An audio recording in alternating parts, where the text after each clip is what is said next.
Hello everyone, welcome back to my channel. तो आप सभी को पता है कि 2 दिन आपका आरपीएफ एसआई का एग्ज़ाम हो चुका है। टोटल 6 शिफ्ट में एग्ज़ाम हो गया है और बाकी अभी आपके डेट 9 तारीख और 12 और 13 को अभी एग्ज़ाम होना बाकी है।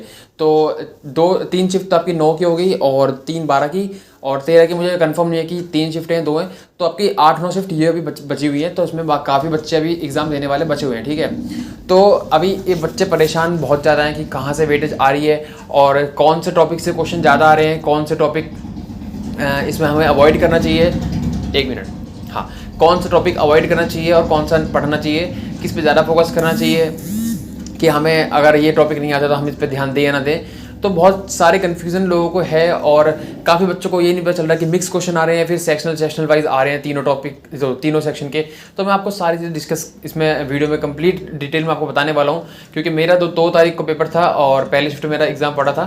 तो मैं आपको जो मेरे एग्ज़ाम सेंटर पर मेरे साथ हुआ और जैसे जैसे भी आपका पैटर्न आया या फिर आपके कौन से क्वेश्चन और किस टॉपिक से कितने क्वेश्चन आए हैं, ऑन एवरेज अभी तक 6 शिफ्ट के मैंने एवरेज क्वेश्चन निकाले पर टॉपिक के हिसाब से, ठीक है। तो ये वीडियो आपको लास्ट तक देखनी है और आपको मेरा टेलीग्राम ज्वाइन कर लेना है। मैं डिस्क्रिप्शन में लिंक डाल दूंगा कि अगर कोई इन्फॉर्मेशन यहाँ कम रह जाती है या फिर आपको कुछ भी और कोई जानकारी चाहिए रहेगी तो आप मेरे को वहाँ पर जाके आप मेरे को ग्रुप ज्वाइन कर लेना और वहाँ पर आप क्वेश्चन पूछ सकते हो, ठीक है। या फिर आप कमेंट में भी आप अपना क्वेश्चन डाल सकते हो, ठीक है। तो मैं आपको अभी डिटेल में बताने वाला हूँ। पहले मैं आपको मैथ्स के बताऊँगा और फिर जी के बताऊँगा। रीजनिंग का बताने के लिए है नहीं इतना कुछ, तो इसलिए मैंने रीजनिंग इसमें कवर नहीं करी है। बट अगर आपको लगता है कि आपको रीजनिंग के भी क्वेश्चन जानना है कि किस टॉपिक से ज़्यादा क्वेश्चन पूछे जा रहे हैं, अगर किसी की रीजनिंग वीक है या किसी की स्पीड कम है रीजनिंग में, ठीक है। अगर रीजनिंग की स्पीड कम, आपको रीजनिंग पूरी आती है एक ही टॉपिक, बट आपकी स्पीड अगर उसमें रीजनिंग में कम है तो आपकी मतलब रीजनिंग वीक है, ठीक है। तो अब मैं आपको बताने वाला हूँ। देखो पहले मैथ से क्वेश्चन कि पर टॉपिक से एवरेज कितने आ रहे हैं, ठीक है। एवरेज निकाला है मैंने, ठीक है। ये नहीं बोलना आप कि भाई मेरी शिफ्ट में तो इतने नहीं आए थे। हो सकता है कि आपकी शिफ्ट में 1-2 क्वेश्चन कम आए हो तो दूसरी शिफ्ट में इस टॉपिक से 1-2 क्वेश्चन ज़्यादा आए हो। तो मैंने एवरेज निकाला है 6 शिफ्ट होगा, ठीक है। तो मैं आपको एक एक करके सब बताने वाला हूँ। आप आराम से इसको नोट कर लो या फिर मैं आपको टेलीग्राम पे डाल दूंगा ये सारे क्वेश्चन। आप वहाँ से वो टेलीग्राम पे डाल दूंगा टॉपिक वाइज जितने भी क्वेश्चन आ रखे हैं। सबसे पहले मैं आपको बताता हूँ टाइम एंड डिस्टेंस से आपका एक क्वेश्चन बना है पर शिफ्ट के हिसाब से, ठीक है। फिर परसेंटेज के 4 क्वेश्चन पर शिफ्ट आ रहे हैं। एज जो रेशियो आती है ना कि अब मैं पर्टिकुलर पूरा क्वेश्चन बता नहीं सकते यहाँ पर। तो जैसे 2 बंदों की एज होती है और 10 साल बाद की ये देर की होती है रेशियो, तो उस टाइप में रेशियो का क्वेश्चन आ रहा है एज से रिलेटेड, ठीक है। और देखो भाई टॉपिक तो सबको पता ही है, ठीक है। तो ये मैं जो आपको टॉपिक ही बता रहा हूँ और ये टॉपिक आरपीएफ ने अपने नोटिस में दे रखे हैं। तो टॉपिक बताना कोई इलीगल नहीं है। हालांकि इन्होंने तो अभी नोटिस ये भी नहीं निकाला कि क्वेश्चन बता सकते हैं नहीं, बट क्वेश्चन अगर मैं बताऊँगा आपको तो फिर वो शुरू की शिफ्ट वालों के लिए थोड़ा सा अनफेयर हो जाएगा, ठीक है। तो मैं आपको टॉपिक बता रहा हूँ बस, और क्वेश्चन आपको नहीं बता सकता और ना आपको बता रहा है तो आपको देखना भी नहीं चाहिए, ठीक है। तो ईमानदारी से आपको बस यही चीज़ देखो और क्वेश्चन मत देखो, ठीक है। तो एलसीएम और एचसीएफ से 2 क्वेश्चन आ रहे हैं और डीआई से आपके 2 से 3 क्वेश्चन एवरेज आ रहे हैं और सीआई एसआई से जो रिलेशन होता है उन दोनों का, ठीक है। उससे तो मैंने अभी तक हर शिफ्ट में क्वेश्चन सुना है कि सीआई एसआई का जो रिलेशन होता है और डिफरेंस होता है, तो उससे एक क्वेश्चन आ रहा है। फिर प्रॉफिट एंड लॉस से एक क्वेश्चन आ रहा है। मेंसुरेशन 2D से 2 क्वेश्चन आ रहे हैं। रेशियो से 4 क्वेश्चन आ रहे हैं। रेशियो का वेटेज बहुत ज़्यादा रखा हुआ है इन्होंने, तो रेशियो अच्छे से करके जाना। और एवरेज से एक क्वेश्चन आ रहा है। टाइम एंड वर्क से एक क्वेश्चन आ रहा है। सिंप्लीफिकेशन जो होती है आपकी प्लस माइनस इंटू डिवाइड वाला, उससे आपके 2 क्वेश्चन आ रहे हैं। फिर एसआई से 2 क्वेश्चन आ रहे हैं सिंपल इंटरेस्ट से, ठीक है। तो पहले वाला जो था एसआई और सीआई का रिलेशन था जो जिससे आपका एक क्वेश्चन आ रहा था, ये आपका एसआई का बस एसआई का ही आएगा इसमें, और इसमें कंपाउंड इंटरेस्ट मिक्स नहीं है। तो एसआई के जो पर्टिकुलर सिर्फ एसआई पूछा है इसमें, तो उसके 2 क्वेश्चन आ रहे हैं, ठीक है। फिर आपका सर्कल आ रहा है, सर्कल के 2 क्वेश्चन आ रहे हैं।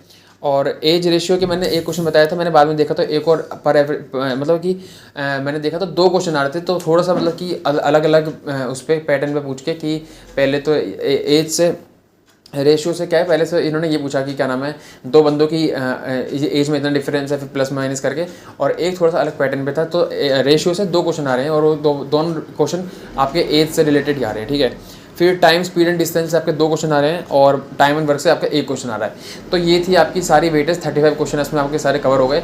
इससे अलग कुछ नहीं आ रहा है। गलती से जब मैंने अपना पेपर दे के आया था उस दिन, तो मैंने यहाँ पर रिव्यू दिया था, तो उसमें मैंने गलती से आपको या तो शायद मैंने कोई एडवांस मैथ्स का मैंने कोई टॉपिक बता दिया था कि इससे क्वेश्चन आ रहा है। तो वो ये था कि मैं उससे पहले दिन मॉक टेस्ट ले आके गया था, तो वो मेरे साथ ना वो, अब देखो हम जब एग्जाम से निकलते तो हमें हर क्वेश्चन की एक अंदाज़ा नहीं होता कि भाई हमें इतनी अच्छी मेमोरी नहीं होती कि हम सारे क्वेश्चन आपके दिमाग में भर के ले आएँ। तो मैंने शायद से एक दो क्वेश्चन ना मैंने उसकी ये बता दिया था जो मैंने पिछले दिन मॉक टेस्ट दिया था, तो उसमें शायद उन्होंने गलती से वो क्वेश्चन पूछ रखा था आपका एडवांस मैथ का, तो मैंने वहाँ गलती से बता दिया। अब बाकी जो 30-35 क्वेश्चन 34 क्वेश्चन मैंने सही बताया, उस पर तो लोगों ने ध्यान दिया नहीं। तो कुछ लोग जो हैं वो एक दो क्वेश्चन के लिए कि भाई ये तो आया नहीं था, तो वो चीज़ मेरे से गलती से निकल गई, तो उसके लिए मैं सॉरी बोलना चाहूँगा। और बाकी आपको जो भाई आपके 32-30 क्वेश्चन तो मैंने सही बताया था ना बिल्कुल, ठीक है, तो उस पर ध्यान दो। एक दो क्वेश्चन मैंने गलती बता दी तो उसके लिए मैं सॉरी बोलना चाहूँगा, ठीक है। फिर आपके जनरल नॉलेज, ठीक है, जीके, आपके जीके के क्या वेटेज रही है। जीके में सबसे पहले तो आपके करंट अफेयर से 3-4 क्वेश्चन पूछ रहे हैं और अच्छे क्वेश्चन पूछ रहे हैं, ठीक है, ये नहीं कि सीजीएल की तरह आपके बहुत पुराने क्वेश्चन पूछ रहे हैं। आपके 2024 के करके जाओ बस, ठीक है, जनवरी से लेकर अभी तक कोई भी पीडीएफ पकड़ो, आप उससे पीडीएफ से पढ़ो, ठीक है, यूट्यूब से मत देखो, पीडीएफ से आपको मैं मेन टॉपिक और बता देता हूँ कि आपको कौन से करने हैं, ठीक है। स्कीम, आपके स्कीम हो गया, स्पोर्ट्स से रिलेटेड न्यूज़ हो गई, अपॉइंटमेंट हो गए, तो आपको ये ज़्यादा फोकस करना है, ठीक है। आपको सारी पूरी जीके नहीं, जो पूरी करंट अफेयर नहीं पढ़नी है महीने की, क्योंकि सारे टॉपिक से पढ़ रहे हो, जो मेन टॉपिक है आपको करंट अफेयर के वही पढ़ने हैं, ठीक है। आपके करंट अफेयर से 3-4 क्वेश्चन हो गए। फिर आपके हिस्ट्री से काफ़ी क्वेश्चन आ रहे हैं, 8 क्वेश्चन हिस्ट्री से आ रहे हैं हर शिफ्ट में, और केमिस्ट्री से 7 क्वेश्चन आ रहे हैं, पॉलिटी से 5 क्वेश्चन आ रहे हैं, और केमिस्ट्री हो गया। फिर बायोलॉजी से आपके 10 क्वेश्चन आ रहे हैं। बायो बहुत वेटेज इस बार, बायो का बहुत वेटेज पूछ रहे हैं, तो बायो अच्छे से करी था ना, 10 क्वेश्चन बायो के आ रहे हैं। स्टैटिक जीके में अब मैं सब कवर कर रहा हूँ, ठीक है। डांस, फिर आपके डांस से रिलेटेड लोग, तो ये सारी चीज़ें जैसे कि स्पोर्ट्स वगैरह, ठीक है, तो ये सारी चीज़ें मैंने इसी में डाल दी। आपके 10 क्वेश्चन आ रहे हैं स्टैटिस्टिक्स से, ठीक है। फिर आपके फिजिक्स से आ रहे हैं 2 क्वेश्चन, ठीक है, सॉरी फिजिक्स से 5 क्वेश्चन आ रहे हैं, और इकोनॉमिक्स से आपके 2 क्वेश्चन आ रहे हैं। थोड़ी डिस्टर्बेंस हो रही है ना, तो उसकी वजह से मैं थोड़ा इधर फ्लक्चुएट कर रहा था, कोई बात नहीं। तो फिजिक्स से आपके 5 क्वेश्चन आ रहे हैं, इकोनॉमिक्स से आपके 2 क्वेश्चन आ रहे हैं, ठीक है। तो ओवरऑल मिला के आपका जीके के ये 6-7 सब्जेक्ट ही हैं, 1 2 3 4 और ये 8 सब्जेक्ट हैं। पूरी वेटेज इन्हीं में सारी है, इससे अलग आपको करने की कोई ज़रूरत नहीं है। आपको करंट अफेयर करके जानी चाहिए मेरे हिसाब से, तो 3-4 क्वेश्चन आप इजीली कर लोगे, ऊपर से भी करके जाओगे। तो अपॉइंटमेंट पे ज़्यादा ध्यान देना, और अपॉइंटमेंट के साथ साथ आपके जितने भी आपके जो इंपॉर्टेंट डेट्स में कुछ हुआ हो तो वो भी आप याद कर सकते हो, वो भी पूछी जा रही है। तो ये था आपका ओवरऑल आपके क्या वेटेज रही है, ठीक है। बचा रीजनिंग इतनी आपको, रीजनिंग में बस आपको स्पीड बना के रखनी है। अगर आपकी स्पीड बहुत अच्छी है तो आप मैथ में अच्छा कर पाओगे। अगर आपकी रीजनिंग में स्पीड कम रही तो आपकी मैथ्स में आपकी क्वेश्चन अटेम्प्ट नहीं हो पाएंगे भाई, ठीक है। क्योंकि बहुत बच्चों के साथ हुआ है कि जिनकी मैथ अच्छी भी थी उनके मैथ के क्वेश्चन छूटे हैं, और बाद में कैलकुलेशन में दिक्कत आई थी, तो कैलकुलेशन अच्छी पूछ रहे हैं मैथ्स में। तो मैंने बोला था अपने टेलीग्राम ग्रुप पे भी कि इस ऐप को डाउनलोड कर लो, यहाँ से आप रोज़ बेशक पढ़ो मत मैथ, बट इसकी कैलकुलेशन की प्रैक्टिस कर लो, तो आपके आराम से आपके 32 से 33 क्वेश्चन आराम से ठीक हो जाएंगे, ठीक है। अब आते हैं गुड अटैम्प्ट्स कितने रहेंगे आपके, अगर आपके आने वाले शिफ्टों में 9, 12, 13 का भी आपका एग्जाम है तो आपके गुड अटैम्प्ट्स क्या रहने वाले हैं। तो मेरे हिसाब से आपके जो गुड अटैम्प्ट्स मैथ्स में रहने चाहिए वो 30 प्लस रहने चाहिए। अभी मैं बताऊंगा कि इतने कम क्यों बता रहा हूँ। मैथ में 30 प्लस, आपके रीजनिंग में 32 प्लस, और आपके जीके में 40 प्लस आपके होने चाहिए आपको, अगर सिलेक्शन लेने के एक रेस में आना है तो। अब मैंने आपको 30 क्वेश्चन बताए हैं 35 में से मैथ्स के, ठीक है। तो मैंने इसलिए बताया क्योंकि मैं एक्यूरेसी की बात कर रहा हूँ। अगर आपकी एक्यूरेसी है तब इतने अटैम्प्ट करो, ठीक है। अगर आपकी एक्यूरेसी नहीं है तो आप, मैं तो कह रहा हूँ 35 कर दो, 34 कर दो, फिर भी कोई फायदा नहीं होगा, ठीक है। अगर आपकी एक्यूरेसी है तो, और 30 क्वेश्चन कर रहे हो तो मेरे हिसाब से अच्छा अटैम्प्ट है। और रीजनिंग में 32 कर रहे हो तो, और जीके में 40 कर रहे हो, ठीक है। तो अगर आपके फिर टोटल मिला के कितने हो गए, 4 और ये 10, 102 अटैम्प्ट हो गए। और अगर आप 102 से 105 अटैम्प्ट ले जाते हो, और एक्यूरेसी के साथ देखो, करने वाले तो 120 भी करेंगे ना, 110 भी करेंगे, बट एक्यूरेसी मैटर करती है। अगर आपकी एक्यूरेसी है तभी आप इतने अटैम्प्ट करो, नहीं तो एक्यूरेसी नहीं है और लगाने तुक्के तो भाई लगाते रहो, 120 भी कर दो, तो उससे मेरा वो कोई इशू नहीं है भाई, फिर तुम्हारे लॉस है, आपके जितने आने थे उससे भी कम चले जाएंगे। अब मैं आता हूँ मेन टॉपिक, जो भाई बहुत ज़्यादा लोग क्वेश्चन पूछ रहे हैं, और मॉक टेस्ट में वही पैटर्न चल रहा है हर जगह कि सारे क्वेश्चन मिक्स करके डाल दिए, ठीक है। तो इसमें भाई ऐसा नहीं आ रहा है, सेक्शन वाइज आ रहा है, ठीक है। आपको पहले मैथ्स के क्वेश्चन दे दिए तो मैथ्स के क्वेश्चन ही आएंगे सारे 30 क्वेश्चन, वो 35 क्वेश्चन, ठीक है। फिर आप नेक्स्ट सेक्शन पे जाओगे, 3 सेक्शन ऊपर डिवाइड कर रखे, ठीक है। यहाँ पर 3 सेक्शन है जिस पे आपको जाना हो, इजीली आप जा सकते हो, ठीक है। ये नहीं कि 25 क्वेश्चन आपने मैथ कर दिए तो आप सीधा वहाँ नहीं जा सकते हो। 25 क्वेश्चन कर दिए, 10 क्वेश्चन आप बाद के लिए छोड़ सकते हो कि बाद में करूँगा, मेरा टाइम जा रहा है, तो आप जीके भी जा सकते हो, ठीक है। जीके के 20 क्वेश्चन करें, मन नहीं कर रहा करने का, तो आप रीजनिंग पे आ सकते हो। तो आपका सेक्शन वाइज दे रखा है इन्होंने, पर्टिकुलर डिवाइड कर रखा है। ये नहीं कि 2 क्वेश्चन जीके का आया, फिर मैथ का आया, फिर 3 जीके का आया, फिर रीजनिंग का आया, ऐसे नहीं है। आपको अटैम्प्ट जो होगा आपका सेक्शन वाइज ही करना होगा, ठीक है। और आपका ये भी नहीं है कि आपने मैथ्स करा फिर सबमिट करना है, नहीं।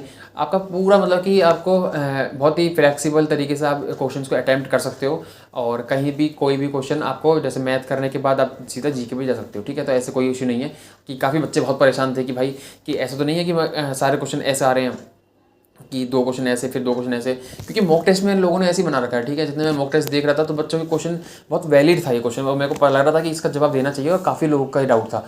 तो ये था आपका पैटर्न था, ठीक है। तो मैंने पैटर्न आपको डिस्कस कर दिया है, बाकी मैंने आपको क्वेश्चन भी बता दिए।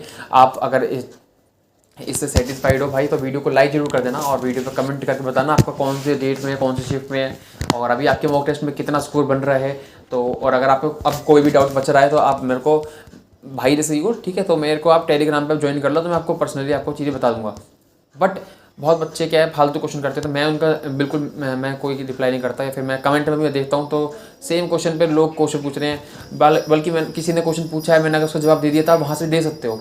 तो रिपीट क्वेश्चन मत करो, और जो जेन्युइन क्वेश्चन है बिल्कुल मैं उसका जवाब देता हूँ, मैं हर एक कमेंट देता हूँ, बट ये नहीं है कि मैं हर कमेंट का रिप्लाई करता हूँ, क्योंकि मुझे जो लगता है कि इसका वैलिड प्रॉब्लम है, वैलिड क्वेश्चन है, मैं उसका ही रिप्लाई करता हूँ।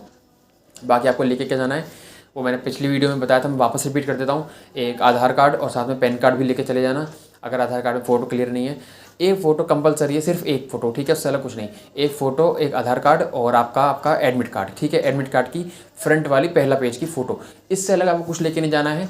और इससे अलग आपको कोई ज़रूरत नहीं है कि आपकी बैग भर के ले जा रहे हो कि 10th की मार्कशीट भी, इसकी मार्कशीट भी, नहीं भाई, कोई कुछ नहीं मांग रहे हैं। बस आपकी ये 3 चीज़ होनी चाहिए। और चेन वाली जैकेट ना हो, ठीक है, इसका ध्यान रखना। कोई मेटल की चीज़ ना हो, कुंडल हो, कुछ भी हो। आजकल लड़के भी पहनने लगे हैं वैसे तो भाई, ठीक है। तो लड़कों हो चाहे लड़कियाँ, सबके लिए कुंडल, बाली, तो ये कुछ अलाउड नहीं है। हाथ में कड़ा हो वो भी अलाउड नहीं है। तो आपको ये सारी चीज़ें देख के जाना है। अगर आपके साथ कोई जा नहीं रहा है तो आप ये चीज़ें अगर आप उनके रिस्क पे रखना चाहते हो तो रख सकते हो, गोल्ड की चीज़ें। बट मैं तो ये चीज़ मैं अवॉइड करने के लिए बोलूँगा कि ऐसे कुछ भी चीज़ पहन के मत जाओ जो वहाँ पर अलाउड नहीं है, ठीक है। बाकी जूते पहन जा सकते हो, खुलवा के चेक करवा लेंगे, उससे ज़्यादा कुछ नहीं करेंगे। तो ये था ओवरऑल आपका वीडियो में, सारे मैंने डाउट क्लियर कर दिए। इसके बाद भी कुछ रहता है डाउट तो भाई आप मेरे को टेलीग्राम पे जाके पूछ सकते हो। तो thank you so much for watching my video, bye.